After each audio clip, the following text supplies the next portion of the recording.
Everyone, kindly please stand up. May I call on one volunteer to please lead the prayer? In the name of the Father, of the Son, of the Holy Spirit. Amen. Before you may take your seat, kindly please pick up first all the papers, candy wrappers, or any litters you will find under your chair. But if none, you may now take your seat. Good morning, class. How are you? Is there anyone who's absent today? Very good. So let us always maintain that perfect attendance, okay? So for this morning, we will have our new lesson. But before we proceed to our new topic, let us first have a recap on what we discussed yesterday. So anyone who can remember what was our lesson yesterday? Yes, Veron. Thank you, that's correct. So yesterday, we learned about the difference of fantasy and reality, which are the two classifications of the different kinds of stories we read. So again, why do we need to learn these two? Yes, J. Mark. Thank you, that's correct. So we need to learn these two in order for us to be an effective reader, because being an effective reader, we must able to distinguish a fantasy and the reality on the different kinds of stories we read. So again, what's the difference of fantasy and reality? Yes, Rishal. Thank you. That's correct, class. When we say reality, this refers to the situations that may happen in real life. However, when we say fantasy, this refers to the situations that are magical or make-believe that could not happen in real life. So, very good, class. It feels great that you still remember well our lesson yesterday. Our new lesson today, class, is all about distinguishing a fact and opinion. But before we proceed to our discussion, let us first have a short game activity. So, do you want to have a short activity? Okay, so what you are going to do is just simple, okay? I will show you set of pictures and you will identify them if they state a fact or a bluff. Okay, when we say fact, they state truth. And when we say bluff, they state false. So understand, class? Again, I will show you set of pictures and you will identify them if they state a fact or a bluff. So, are you ready? So, let's start, okay, with our first picture. So, let's see. Our first picture is our Philippine flag. Okay, it's our national flag. So, let's see. Philippine flag is made of 3 colors. So, is it a fact or a bluff? What do you think? It is what? That's correct. It is bluff because Philippine flag is made of 4 colors. So, what are these 4 colors?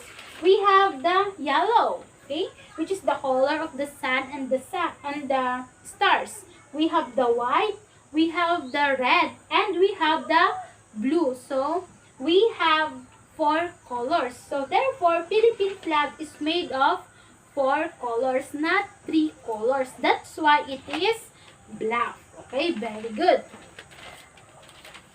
How about our next picture? So, let's see. Saturn is a planet. So, what do you think? Is it fact or a bluff? What do you think, class? It is? That's correct. It is fact because Saturn is a planet. It includes to the planets in our solar system. So, it is a fact. Saturn is a planet. So, let's see for our next picture. Okay, so, it states, Mount Pulag is the highest mountain in the Philippines. So, is it fact or a bluff? What do you think, class? It is what? It states? Are you sure it is fact? What do you think? That's correct. It is bluff because Mount Pulag is not the highest mountain in the Philippines. It is I think it is the second highest mountain in the Philippines, but not the first highest. Okay, so anyone from the class, do you know what is the highest mountain in the Philippines? Yes, Junella. It is? That's correct, class. It is Mount Apo. Mount Apo is the highest mountain in the Philippines, not Mount Pulag. That's why it is bluff. Okay, so take note, class, okay? Mount Apo is the highest mountain in the Philippines. So it is bluff. So let's see for our next picture. As for our next picture, so let's see. It states Philippines has 7,017 islands. So what do you think, class? Is it bluff or a fact? What do you think? It is what? It states? Are you sure it is fact? What do you think? Yes, Veron. Thank you. That's correct, class. It is bluff because Philippines has how many islands again? That's correct. Philippines has 7,107 islands, not 7,017 islands. So, therefore, it is bluff. Okay? Always remember, class, okay? Philippines has 7,107 islands. Okay? Very good. So, how about our next picture? So, let's see. It states whales is smaller than sharks. So what do you think, class? Is it fact or a bluff? It is what? It states, that's correct. It states bluff because whales is larger than sharks. So specifically, blue whales is the largest two-legged mammals in the world. That's why whales is larger than the sharks. So therefore, it is bluff. Okay, so very good. How about our next picture? So it is mangoes. So let's see. It states mango is the national fruit of the Philippines. So is it fact or a bluff? What do you think? That's correct, class. It is fact because mango is the national fruit of the Philippines. Okay, always remember, it's mango is our national fruit. Okay, so how about our last picture? Okay, so as for our last picture, it's our Philippine flag again. So let's see. So it states Manila, Cavite, Nueva Ecija, Bulacan, Pangasinan, Laguna, Bataan, and Batangas are the 8 provinces that symbolizes the 8 rays of the sun in the Philippine flag. So, is it fact or a bluff? What do you think, class? What do you think? It is what? Are you sure it is fact? Yes, Jermark. It is?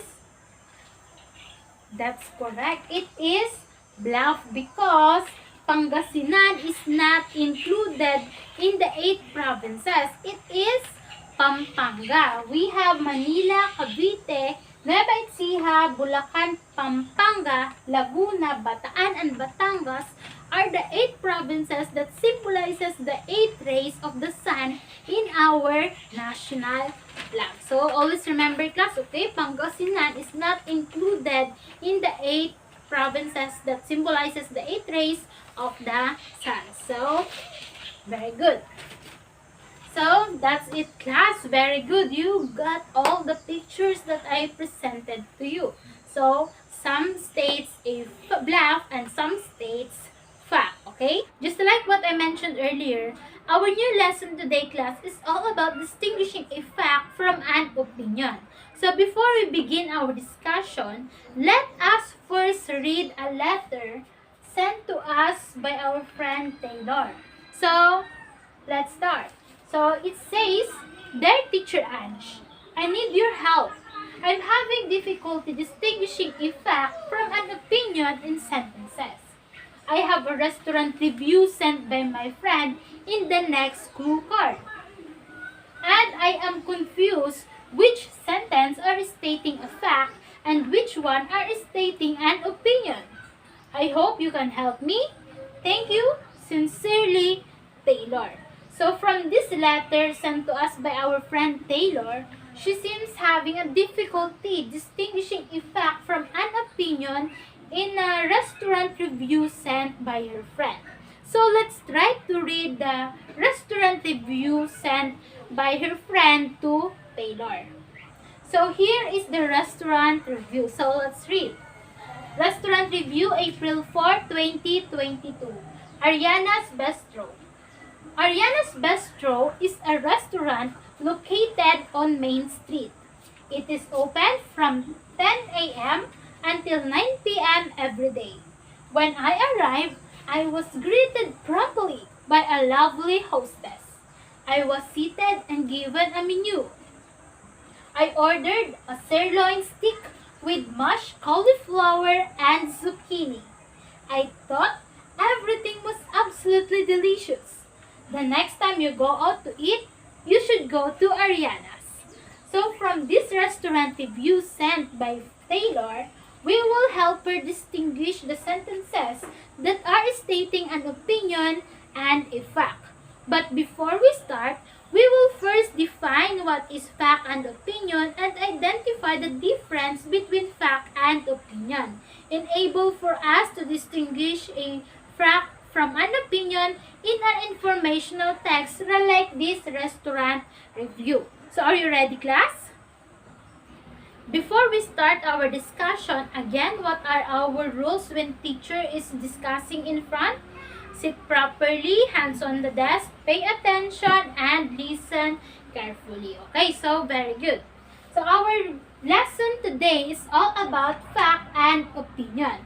So enable for us to distinguish a fact from an opinion in an informational text, we must first know the definition of the word fact and opinion. So let us first define them. So let's start with the word fact. So what is fact?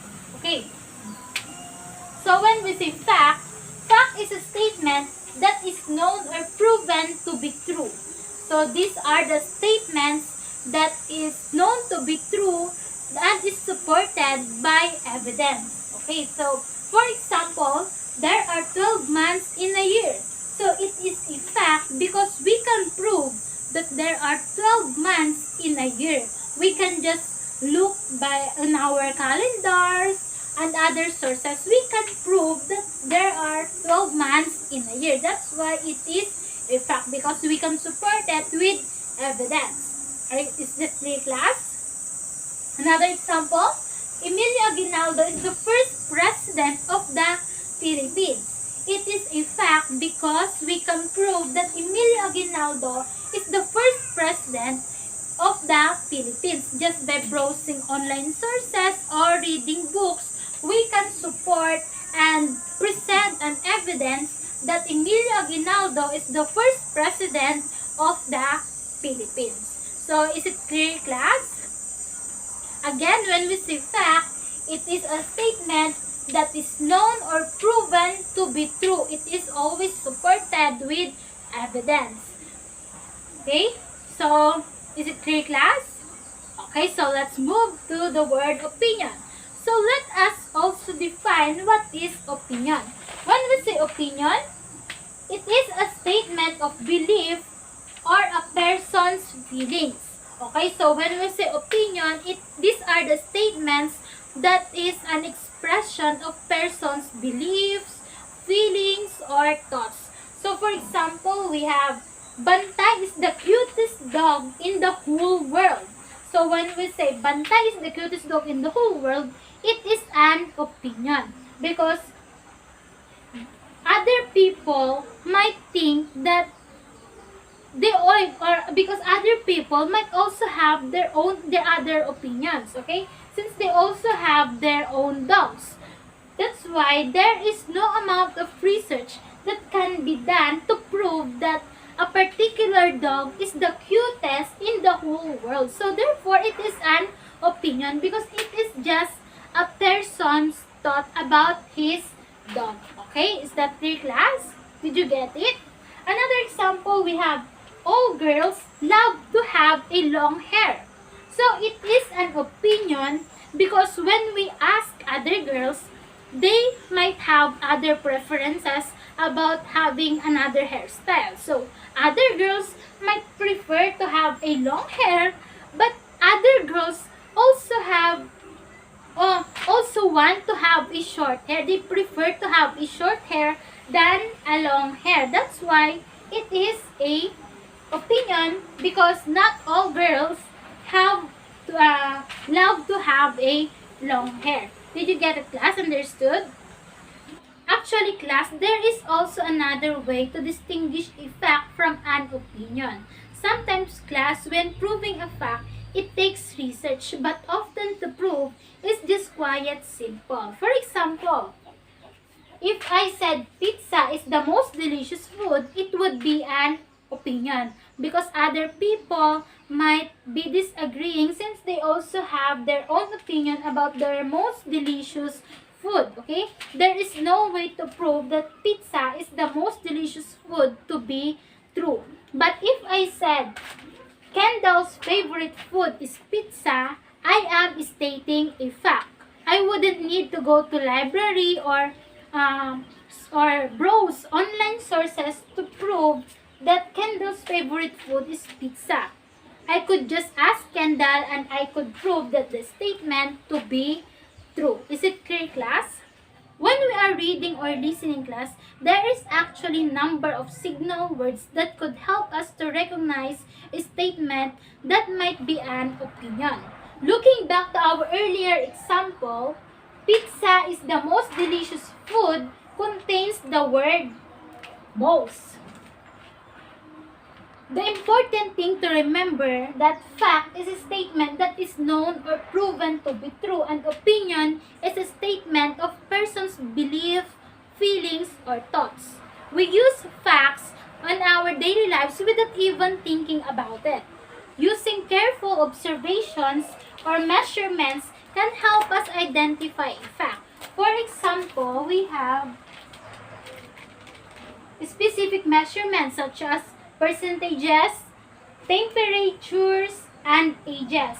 And don't also discount those undeniable or physical evidences or proof. Opinions, class, often has adjectives, adverbs, and other signal words like think, believe, thought, feel, probably, or seems signals an opinion. Is it now clear, class, the difference of fact and opinion and their definition? If that's so, it's now time for us to help Taylor distinguish the sentences that states a fact and opinion in the restaurant review sent by her friend. Let us reread the restaurant review sent by our friend Taylor and distinguish the sentences that are stating a fact and opinion. So let's start with the first sentence. Ariana's Bistro. Ariana's Bistro is a restaurant located on Main Street. So, would this statement a fact or opinion? What do you think?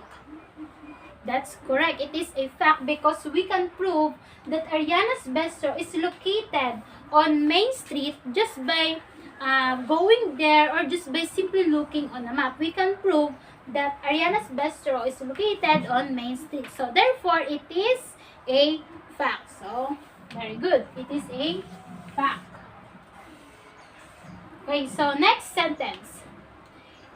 It is open from 10 a.m. until 9 p.m. every day. Would this statement a fact or an opinion? What do you think?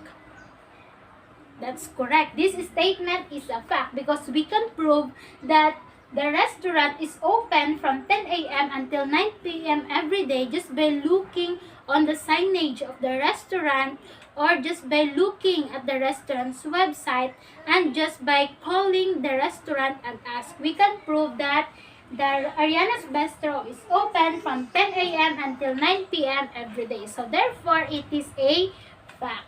Okay, very good. This is another fact. So how about the next sentence? When I arrived, I was greeted promptly by a lovely hostess. Would this statement be a fact or an opinion? What do you think? That's correct. It is an opinion because it has adverb and adjective. Although many people might agree with this opinion, but not everyone would think that the hostess was prompt and lovely. So therefore, it is opinion. So this statement is opinion because it has adverb and adjective. So let's keep reading. So as for the next sentence, I was seated and given a menu. So with this statement, an opinion or a fact, what do you think? That's another correct. It is a fact because he was just simply stating what happened. He was just seated and given a menu. There was no feelings, emotions, or any signal words. She is just simply stating what has happened next. So therefore, it is a fact because he was just simply stating what has happened. Okay, so let's keep reading. As for the next sentence, I ordered a sirloin steak with mashed cauliflower and zucchini. Would this statement be a fact or an opinion? What do you think, class? Is it a fact or an opinion? That's correct. It is another fact because we can prove that sirloin steak with mashed cauliflower and zucchini is what she ordered just by looking at her receipt for proof that this is what she ordered. So this is a fact. So very good. It is another fact. So how about the next sentence? I thought everything was absolutely delicious. So would this statement a fact or an opinion? What do you think, class? Is it a fact or an opinion? That's correct. It is opinion because it contains the word thought, a signal word that expresses her own feelings, and she even used an adjective, an adverb, and an adjective. So therefore, it is an opinion. Okay, class, it is an opinion because it contains the signal word thought, and she even used an adverb and an adjective. So it is opinion. So as for the last sentence, the next time you go out to eat, you should go to Ariana's. Would this statement be a fact or an opinion? What do you think, class? Is it a fact or an opinion? Absolutely, class. It is an opinion because it contains the word should, which shows that this is what the friend of Taylor believed what she should do. So it is an opinion. So very good. Okay. So do you now understand well our topic, class? Okay, so after we define what is fact and opinion and identify the difference between fact and opinion, we're able to distinguish a fact from an opinion in the sentences of this restaurant review. So we're able to distinguish fact from an opinion in an informational text. So we can say that our mission is what, class? It is? That's right, it is accomplished. That's good. So class, before we proceed to your short activity, always remember that facts helps us communicate information in a way that everyone can understand, and opinions help us express our own thoughts, feelings, and beliefs. So is it clear, class? So again, when we say fact, it is all about the statements that is known to be true. And when we say opinions, these are the expression of persons' feelings, beliefs, or thoughts. So it is very important to know the difference of these two classes, especially when we are giving information or reading articles and other informational texts. Okay, understand, class? Any questions? If none, let us now test what you have learned from our discussion today through a short activity. For your short activity, I have here set of sentences. And what you are going to do is to copy the following sentences and draw a happy face before the number if it is a fact. Draw a sad face if it is an opinion. Okay, so do it on your one whole sheet of paper, and please do it silently. So you may now begin. For your short quiz, I will read to you a short paragraph for you to be able to answer this one. Okay, so I will read to you the paragraph twice, so you will have to listen very carefully. Okay, so let's start. I like to take a walk every day because it makes me more energetic. A vigorous walk makes my heart beats faster. A doctor told me that during exercise, the heart pumps more oxygen to the body. Aside from this, I enjoy walking because it makes me appreciate nature more. The sights and sounds along the way makes me really happy. So again, I like to take a walk every day because it makes me more energetic. A vigorous walk makes my heart beats faster. A doctor told me during exercise the heart pumps more oxygen to the body. Aside from this, I enjoy walking because it makes me appreciate nature more. The sights and sounds along the way makes me really happy. Okay, so the sentences that follows are taken from the paragraph I just read to you. What you're going to do, in the space before each number, write fact if the sentences states a fact. Write opinion if it expresses a feeling or belief. Okay, so you do it on your one whole sheet of paper. So you will have 10 minutes to answer this, and do it silently, and so you may now begin. For your assignment, you have to watch a television news and write 5 facts and 5 opinions you watched and heard. Okay, so write it on your assignment notebook to be passed tomorrow.